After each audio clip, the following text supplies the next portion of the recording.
See, I knew the pain was gone right after the surgery because I'd get out of bed and I was able to walk without pain.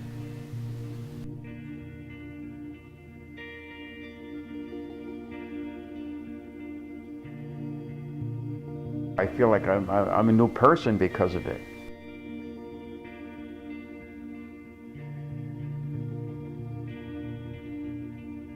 My name is Richard Raebiger. I am 67 years old. I was born in New York City. I now live in Pompton Lakes, though.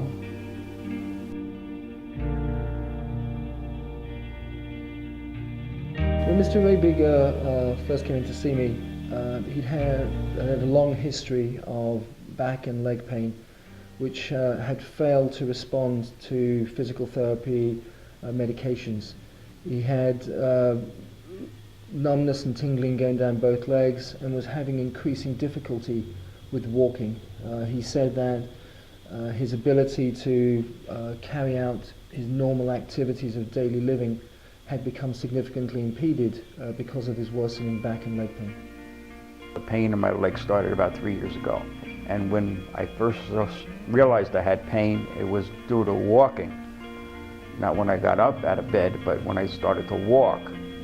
I felt pain down the front of my legs that was so severe that sometimes I even had to stop myself from walking further.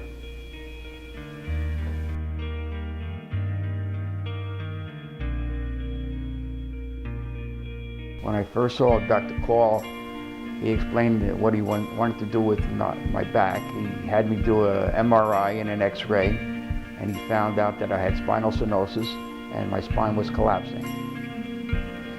Mr. Raebiger had a multi-level disc degeneration extending from the L2-3 through to the L5 S1 level. And we were able to correct this abnormality using a staged, minimally invasive approach to the spine. The initial levels that we treated were the L2-3 and the L3-4, and we accessed the disc spaces using a lateral, minimally invasive transpsoatic, and what that means is coming through the psoas muscle. And this particular approach to the spine at these levels allows us, using fluoroscopic or X-ray guidance, to access the disc spaces, to remove the degenerated disc, and to replace the disc with a interbody cage and some bone graft. We also inserted percutaneous pedicle screws, which were inserted from L2 through to S1 on the left and on the right. And the reason that we put the screws in is to stabilize the back so that the fusion process can occur over the following 6 to 12 months. I'm certainly feeling a lot better now after the surgery because I have no more pain in my legs.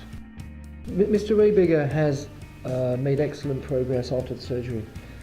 With patients that I operate on, I normally follow them up at 2 weeks, 4 weeks, 6 weeks, 8 weeks, and then for the following year after the surgery. He made excellent progress almost immediately after the first and then the second stage of the procedure. He was able to get back into a light exercise routine. He was able to start driving within 2 weeks after the surgery, and he was able to return to work within 4 weeks after the completion of the second stage of the surgery.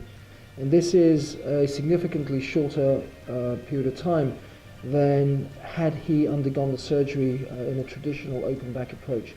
His rehabilitation would most likely have been anywhere from 3 to 6 months post-surgically, and he would not most likely have been able to return to work for at least 3 to 6 months.